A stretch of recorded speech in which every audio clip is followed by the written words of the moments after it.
ഇപ്പോൾ ഒരു പ്രധാനപ്പെട്ട വാർത്തയിലേക്ക് കടക്കുകയാണ്. ഭൂട്ടാനിൽ നിന്നുള്ള വാഹനക്കടത്തുമായി ബന്ധപ്പെട്ട് സംസ്ഥാനത്ത് 30ഓളം ഇടങ്ങളിൽ കസ്റ്റംസ് പരിശോധന. ഓപ്പറേഷൻ നംഖോറിന്റെ ഭാഗമായി നടൻ ദുൽഖർ സൽമാന്റെ തമിഴ്നാട് രജിസ്ട്രേഷനിലുള്ള ഡിഫൻഡർ പിടിച്ചെടുത്തു. നടൻ അമിത് ചക്കാലക്കലിന്റെ 2 വാഹനങ്ങളും കസ്റ്റംസ് പിടിച്ചെടുത്തു. അമിത് ചക്കാലക്കൽ കസ്റ്റംസ് ഓഫീസിൽ ഹാജരായി. പൃഥ്വിരാജിന്റെ വീട്ടിലും കസ്റ്റംസ് പരിശോധന നടത്തിയിരുന്നു. കോഴിക്കോടും മലപ്പുറത്തും യൂസ്ഡ് കാർ ഷോറൂമുകളിലും വ്യവസായികളുടെ വീടുകളിലും നടത്തിയ പരിശോധനയിൽ 11 വാഹനങ്ങൾ പിടിച്ചെടുത്തു. പിടിച്ചെടുത്ത വാഹനങ്ങൾ കരിപ്പൂർ വിമാനത്താവളത്തിൽ കസ്റ്റംസിന്റെ എയർ കാർഗോ കോംപ്ലക്സിലേക്ക് മാറ്റി തുടങ്ങി. 6:30 കസ്റ്റംസിന്റെ വാർത്താ സമ്മേളനമുണ്ട്. നിതിൻ അംബുജൻ ചേരുന്നുണ്ട് കൊച്ചിയിൽ നിന്ന് വിശദാംശങ്ങളുമായി. നിതിൻ, ഈ കാറുകൾ പിടിച്ചെടുത്തതിന്റെ കാരണം എന്തെങ്കിലും ഈ ഘട്ടത്തിൽ കസ്റ്റംസ് വ്യക്തമാക്കുന്നുണ്ടോ? ഇത് ഭൂട്ടാനിൽ നിന്ന് കൊണ്ടുവന്ന കാറുകൾ അല്ലെങ്കിൽ ഏതെങ്കിലും തട്ടിപ്പ് സംഘങ്ങൾ കൊണ്ടുവന്ന കാറ് മറിച്ച് വിറ്റ് അത് ഈ താരങ്ങൾ വാങ്ങിയതാണ് എന്നുറപ്പിക്കുന്നുണ്ടോ? ഗോകുൽ, എന്തായാലും ഈ ഘട്ടത്തിൽ അത്തരമൊരു വിവരങ്ങളും തന്നെ കസ്റ്റംസ് പങ്കുവയ്ക്കുന്നില്ല. കാരണം 6:30 കസ്റ്റംസ് വാർത്താ സമ്മേളനം വിളിച്ചിട്ടുണ്ട്. ആ ഒരു വാർത്താ സമ്മേളനത്തിൽ കൂടുതൽ കാര്യങ്ങൾ വിശദീകരിക്കും. ഞാനിപ്പോൾ നിൽക്കുന്നത് കസ്റ്റംസ് ഓഫീസ് സമീപമാണ്. ഇവിടെയാണ് ഇപ്പോൾ വാഹനങ്ങളെല്ലാം പിടിച്ചെടുത്ത വാഹനങ്ങൾ ഇപ്പോൾ കസ്റ്റംസ് കൊണ്ടുവന്നിരിക്കുന്നത്. ഇതാണ് ദുൽഖർ സൽമാന്റെ Land Rover Defender, Chennai Tamil Nadu registration വാഹനമാണ്. ഇതാണ് അല്പസം മുമ്പ് തന്നെ കസ്റ്റംസ് ഇവിടെ കൊണ്ടുവന്നത്. നേരത്തെ ഈ ഒരു ദുൽഖർ സൽമാന്റെ വീട്ടിൽ ഏതാണ്ട് ഒരു മണിക്കൂറുകളോളം പരിശോധന നടത്തിയിരുന്നു. TN 01AS 0155 എന്ന രജിസ്ട്രേഷൻ നമ്പർ ഡിഫൻഡറാണ് ഇപ്പോൾ പിടിച്ചെടുത്ത് കസ്റ്റംസ് ഇപ്പോൾ ഇവിടെ കൊണ്ടുവന്നിരിക്കുന്നത്. അതോടൊപ്പം തന്നെ തൊട്ട് സമീപമായിട്ട് ഒരു തൃശൂർ രജിസ്ട്രേഷൻ മറ്റൊരു വാഹനമുണ്ട്. പക്ഷേ ഇത് ആരുടേതാണെന്ന് സംബന്ധിച്ച് ഇതുവരെ കസ്റ്റംസ് ഒരു വിവരവും പങ്കുവച്ചിട്ടില്ല. തൊട്ടപ്പുറം അമിത് ചക്കാലക്കലിന്റെ 2 വാഹനം, അതൊന്ന് മധ്യപ്രദേശ് രജിസ്ട്രേഷൻ വാഹനവും മറ്റൊന്ന് ഒരു കേരള രജിസ്ട്രേഷൻ വാഹനവും പിടിച്ചെടുത്തിട്ടുണ്ട്. അതിൽ ആ കേരള രജിസ്ട്രേഷൻ വാഹനം അതൊരു സുഹൃത്തിന്റെ വാഹനമാണ്. ഗ്യാരേജിൽ വർക്ക്ഷോപ്പിലേക്ക് കൊണ്ടുവന്ന വാഹനമാണ്.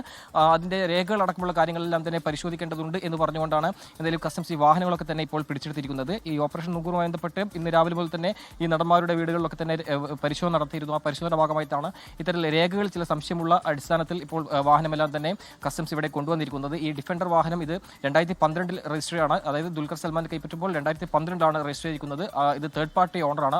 അതുകൊണ്ട് തന്നെ ഇതിന്റെ മുൻപ് ഈ വാഹനം ആരുടെ കൈവശമായിരുന്നു തുടങ്ങിയ കാര്യങ്ങളൊക്കെ തന്നെ രേഖകളൊക്കെ പരിശോധിക്കേണ്ടതുണ്ട്. അതിന്റെ ഭാഗമായി തന്നെയാണ് ഇപ്പോൾ ഈ വാഹനങ്ങളൊക്കെ ഇവിടെ കൊണ്ടുവന്നിരിക്കുന്നത്. ഇന്ന് നടത്തിയ വിശദമായ പരിശോധനയിൽ ഈ മണിക്കൂറുകൾ നീണ്ട റെയ്ഡിൽ എന്തൊക്കെ കാര്യങ്ങൾ കണ്ടെത്തി തുടങ്ങിയ കാര്യങ്ങളൊക്കെ തന്നെ 6:30 വാർത്താ സമ്മേളനം നടത്തുമ്പോൾ കസ്റ്റംസ് വ്യക്തമാക്കും. എന്തായാലും സംസ്ഥാനത്തിന്റെ വിവിധ ഇടങ്ങളിൽ കേന്ദ്രീകരിച്ച് പരിശോധന നടത്തിയിരുന്നു. അതിൽ സിനിമാക്കാർ മാത്രമല്ല മറ്റ് പല ബിസിനസ്സുള്ള ആളുകളുമുണ്ട്. അങ്ങനെ വ്യാപകമായി നടത്തിയ പരിശോധന അടിസ്ഥാനത്തിലാണ് ചില വാഹനങ്ങൾ ഇപ്പോൾ കസ്റ്റഡിയിലെടുത്തിരിക്കുന്നത്. ഇത് ഓപ്പറേഷൻ നുങ്കൂറിന്റെ ഭാഗമായി നടത്തിയ പരിശോധന ഭാഗമാണ്. പക്ഷേ ഭൂട്ടാനിൽ നിന്ന് ഇത്തരത്തിൽ വ്യാജ രജിസ്ട്രേഷൻ ഉപയോഗിച്ച് കൊണ്ടുവന്ന വാഹനമാണോ എന്ന കാര്യത്തിൽ സ്ഥിരീകരണം ഉണ്ടായിട്ടില്ല. പകരം ഇതുമായി ബന്ധപ്പെട്ട രജിസ്ട്രേഷൻ ഡീറ്റെയിൽസ് ഒക്കെ തന്നെ പരിശോധിക്കേണ്ടതുണ്ട്. അതിന്റെ പരിശോധന ഇപ്പോൾ നടത്തി വരികയാണ്. അതോടൊപ്പം തന്നെ ഇന്ന് ദുൽഖർ സൽമാന്റെ ഗ്യാരേജിലും ഇത്തരത്തിൽ കസ്റ്റംസ് സംഘം മണിക്കൂറുകൾ നീണ്ട പരിശോധന നടത്തിയിരുന്നു.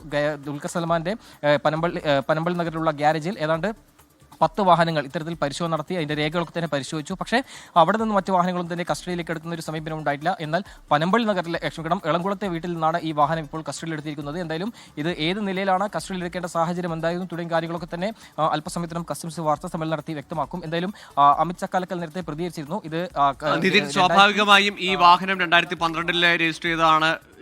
ഇപ്പോൾ പിടിച്ചെടുത്തിരിക്കുന്ന ഡിഫൻഡർ അത് ദുൽഖർ സൽമാന്റെ എന്ന് പറയുന്നു. സ്വാഭാവികമായിട്ട് ഇതിന്റെ മുൻപുള്ള മറ്റ് സംസ്ഥാനങ്ങളിലാവുമ്പോൾ അവിടുത്തെ രജിസ്ട്രേഷന്റെ വിവരങ്ങൾ കൂടി പരിശോധിച്ച ശേഷം ആവില്ലേ ഇത് എങ്ങനെ ഇത് നിയമപ്രകാരം കൊണ്ടുവന്നതാണോ അതല്ല നിയമവിരുദ്ധമായി സംശയിക്കുന്ന തരത്തിൽ ഭൂട്ടാനിൽ നിന്ന് വന്നതാണോ എന്ന് ഉറപ്പിക്കാനാവുക? തീർച്ചയായും അത്തരമൊരു പരിശോധനയൊക്കെ നടത്തേണ്ടതുണ്ട്. കാരണം ആ ഒരു പരിശോധനയുമായി ബന്ധപ്പെട്ട കാര്യങ്ങൾക്ക് വേണ്ടിയാണ് ഇപ്പോൾ ഈ വാഹനം ഇവിടെ കൊണ്ടുവന്നിരിക്കുന്നത്. അത്തരം പരിശോധനകൾ എന്തെങ്കിലും കസ്റ്റംസിന്റെ ഭാഗത്തും ഒരു വശത്ത് നടക്കുന്നുണ്ട്. അതോടൊപ്പം തന്നെ ഈ നോട്ടീസ് അടക്കം നൽകിക്കൊണ്ട് ഇത്തരം രേഖകളൊക്കെ ഹാജരാക്കണം എന്നൊരു ആവശ്യം ഇതിനും തന്നെ താരങ്ങൾക്ക് നൽകിയിട്ടുണ്ട്. എന്തായാലും ആ ഒരു വശത്ത് അത്തരം നടപടികൾ നടക്കുമ്പോൾ മറുവശത്ത് ഇത്തരം വാഹനങ്ങളൊക്കെ പിടിച്ചെടുത്ത് കസ്റ്റംസിന്റെ ഭാഗത്തും അത്തരം പരിശോധനകൾ ഈ രേഖകളെല്ലാം തന്നെ ഈ പരിശോധിക്കുന്ന നടപടി ഇപ്പോൾ നടത്തിവരികയാണ്. ഇപ്പോൾ കസ്റ്റംസ് ഓഫീസിൽ അമിത് ചക്കാലക്കൽ ഹാജരായിട്ടുണ്ട്. ഈ മധ്യപ്രദേശ് രജിസ്ട്രേഷൻ വാഹനവുമായി ബന്ധപ്പെട്ട ചില രേഖകൾ ഹാജരാക്കണമെന്ന് ആവശ്യപ്പെട്ടുകൊണ്ടാണ് ഇപ്പോൾ അമിത് ചക്കാലക്കലിന്റെ അടുത്ത് ഇപ്പോൾ ഹാജരാകാൻ പറഞ്ഞിരിക്കുന്നത്. അത് നിർദ്ദേശം അനുസരിച്ച് ഇപ്പോൾ അമിത് ചക്കാലക്കൽ അതുമായി ബന്ധപ്പെട്ട രേഖകൾ ഹാജരാക്കാനായി ഇവിടെ എത്തിയിട്ടുണ്ട്. ഇത് 1999 രജിസ്റ്റർ ചെയ്ത വാഹനമാണ്. റഷ്യൻ എംബസിയിൽ രജിസ്റ്റർ ചെയ്ത വാഹനമായിരുന്നു. പിന്നീട് 7 ആളുകളിൽ നിന്ന് കൈമാറിയാണ് തനിക്ക് ഈ വാഹനം ലഭിച്ചത്. ഇത് മധ്യപ്രദേശ് രജിസ്ട്രേഷൻ വാഹനമാണ്. ഇത് ലഭിക്കുമ്പോൾ ഡൽഹി നടൻ അമിത് ചക്കാലക്കലിന്റെയും ദുൽഖർ സൽമാന്റെയും വാഹനങ്ങളാണ്. അമിത് ചക്കാലക്കലിന്റെ 2 വാഹനങ്ങളും ദുൽഖർ സൽമാന്റെ ഡിഫൻഡറുമാണ് ഇപ്പോൾ കസ്റ്റംസ് കസ്റ്റഡിയിലെടുത്തിരിക്കുന്നത്. ഈ വാഹനങ്ങളുടെ വിശദമായ പരിശോധനയ്ക്ക് ശേഷമായിരിക്കും ഇത് ഇവിടുന്ന് കടത്തിക്കൊണ്ടുവന്ന തരത്തിൽ സംശയിക്കുന്ന തരത്തിലുള്ള കടത്തിക്കൊണ്ടുവന്ന വാഹനമാണോ എന്ന് ഉറപ്പിക്കാനാവുക. ഏതായാലും 6:30 കസ്റ്റംസിന്റെ വാർത്താ സമ്മേളനമുണ്ട്. ആ വാർത്താ സമ്മേളനത്തിലാകും ഇന്ന് കേരളത്തിൽ അങ്ങോളം ഇങ്ങോളം നടത്തിയ പരിശോധനകളുടെ വിശദാംശങ്ങൾ വിശദീകരിക്കുക. ലോകത്തെവിടെയായാലും ഏത് സമയത്തും 24 വാർത്തകളും ഓഗ്മെന്റഡ് റിയാലിറ്റി പാക്കേജുകളും എക്സ്പ്ലെയിനറുകളും വിശദമായി കാണാൻ ഞങ്ങളുടെ യൂട്യൂബ് ചാനൽ നിങ്ങൾക്ക് സബ്സ്ക്രൈബ് ചെയ്യാം.